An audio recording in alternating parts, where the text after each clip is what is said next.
Alright, and here we are for the final round. And as you guys have witnessed, I've lost yet another die roll. So my opponent will decide whether or not I get to play or draw, assuming he shows. Honestly, if Magic was solely about die rolling, I would lose every single match. Not so lucky with these die roll things. So I'm actually not sure if I want to play or draw here. If I were given the choice, I probably should draw with this deck. I don't know why I chose to play that time that he gave me the option, or the time that I had the option. In round 3, my opponent he won the die roll and chose for me to play first. So that means I should want to draw first. So when I had the chance to decide, I should have chosen to draw. It's okay. I wonder what this guy will do. Okay, he's not showing. Let's put this on pause for a second. Okay, my opponent came back. And he chose to play first, so I'm on the draw. And I think I'll keep this hand. I got a removal spell for his turn 2 play or whatever. And got a dissolve, Master of Waves. This card's been kind of underwhelming, but that's because it's kind of hard to build your deck around this card in sealed. In draft, if you first pick this guy, you can just draft heavy blue. But unfortunately, he's not very good in my deck because my deck's kind of half blue, half black. And the blue permanents I have don't really tend to stick around all that much. So I think this guy would be significantly better if his mana cost was 2 colorless and 2 blue. But that might almost be too good, especially in multiples. But yeah, that's probably why it's mythic. Some people have wondered about the constructed implications about this guy. Maybe play him in a Frostburn Weird, Night Veil Spectre, Jace Architect of Thought sort of deck with blue permanents that kind of want to have a lot of blue mana symbols and get a lot of elemental creatures on the board. What other elementals are there in this standard format? Frostburn Weird is a weird, right? It's not an elemental, I don't think. Because Weird's a creature type, right? Frostburn Weird, let's look it up. Frostburn Weird. Frostburn Weird, yes, is a weird, not an elemental. Speaking of constructed, though, I'm going to build mono red for standard on Magic Online. I've got enough tickets now. I just need to figure out what list I want to play and buy the cards for it. I think the most expensive card that I don't currently have, let's see, because I have Boros Reckoners already from block constructed last block, but I guess the most expensive card would probably be, well, if I want Chandra Pyromasters, which I'm not even sure I want, but card's good. If I want those, that'd probably be the most expensive. Mutavaults, maybe. I think I want 2. So those will be a couple dollars. And Fire Drink Crusaders, the 1-drop 2/1 Jackal Pub reprint, basically is also going to be a couple dollars, I'm sure.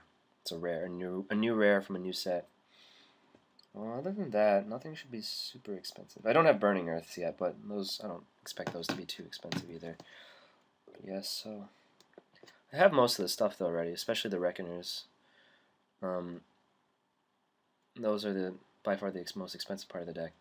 And then Chandra's Phoenixes are more expensive online than they are in paper because so many people play mono red online. Okay, so he finally decided to make a move. Turn 1 favored Hoplite. I feel like I hope I don't just get overrun by Heroic, because that would be bad. Okay, maybe I think I just cure this guy right now so it doesn't get out of hand. And then pass. This Cavalry Pegasus isn't all that great without any humans. It's just a 1/1 flyer for 1. Not super exciting. But this guy, this heroic, if you get a good draw, it's pretty nutty. I mean, it's kind of hard to do in sealed, but a lot easier in draft. You can get some really nutty draws. Alright, well, it looks like I will be playing this Master of Waves on turn 4, assuming I don't draw anything. Because I'm just drawing lands.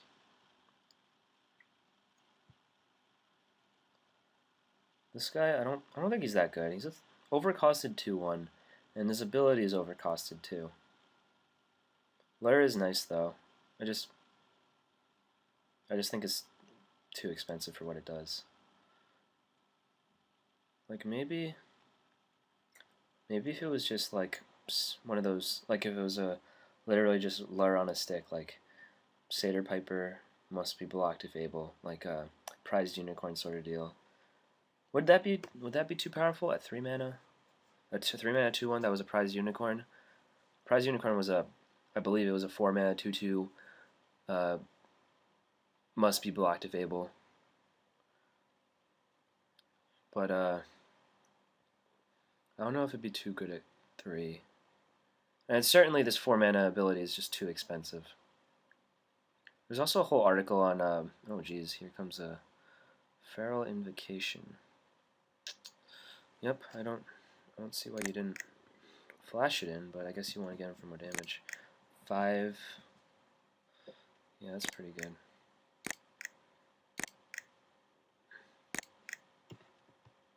Yeah, I have to play this Master Waves, unfortunately, because...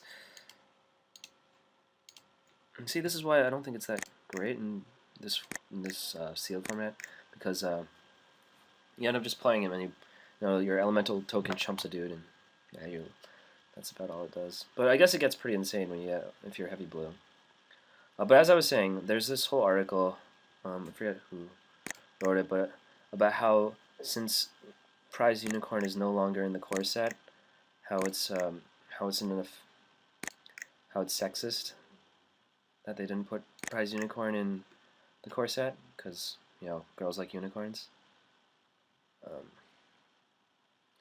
Clearly there must have been some other reason, but some people think that.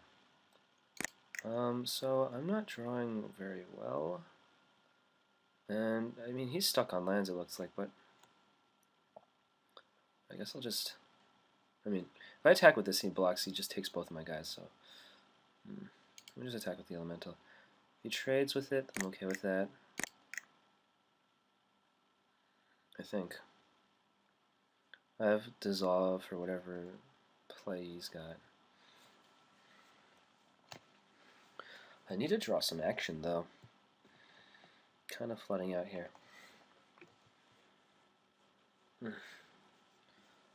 Yeah, but I've drawn this Master Waves almost every game so far, and it hasn't been doing all that much. But again, that's because this guy is kind of mediocre in sealed if you don't have a good pool for him. This guy's taking his sweet ass time deciding what to do, which is good for me because I need as much time on the clock as possible. I play a lot slower when I'm talking out loud because you have to talk and think and reconsider and all that stuff. So I'd be very enthused if he timed himself out. He's been taking a while though. It's very clearly double queuing.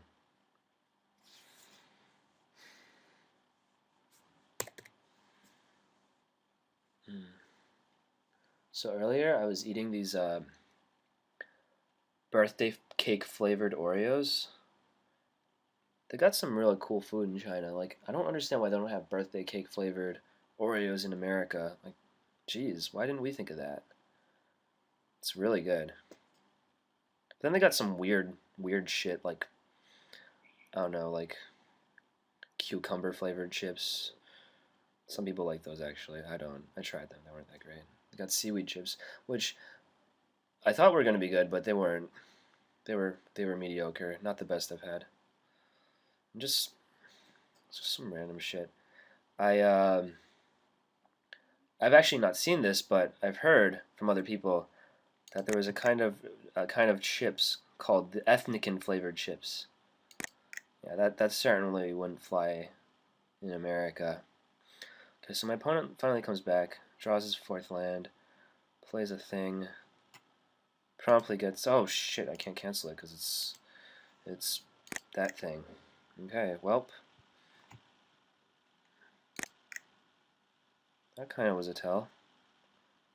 Alright, let's see, what do I want to do here? I don't want to trade this card for elemental. 3. How much am I getting hit for? 8 here? Man, this sucks. It's pro blue, so I can't even block him with my elementals. Yeah, I think I have to trade this guy off here, unfortunately. Maybe I should have left the elemental back, but it's almost pointless. Oh my goodness. Alright, well, I'll just pass and hope he doesn't attack. I can't really do anything when I don't draw anything. Draw 9 lands. Not much you can do there. This can't be countered. Ugh.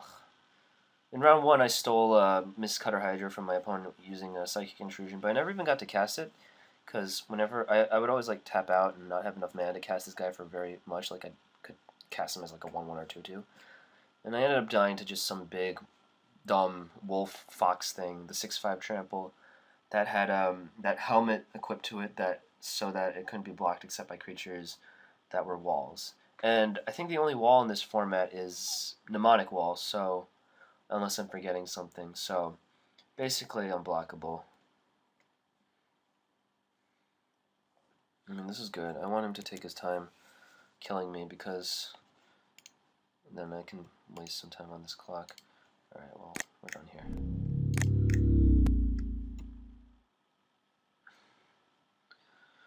As far as sideboarding goes, I don't think there's really all that much I can do here. What did he have? He had a bunch of auras and green-white stuff. I guess, Psychic Intrusion is probably a little bit too slow for this matchup. Maybe I'll try a Rescue from the Underworld, because I can rescue a Grey Merchant and bring it back. And maybe I should have been playing this Rescue all along instead of some of the other cards I've been playing, because this card seems very powerful. Sacrificing a Grey Merchant and getting back 2 Grey Merchants, as I've heard many people talk about before, seems like the nut. So I think I'll submit this.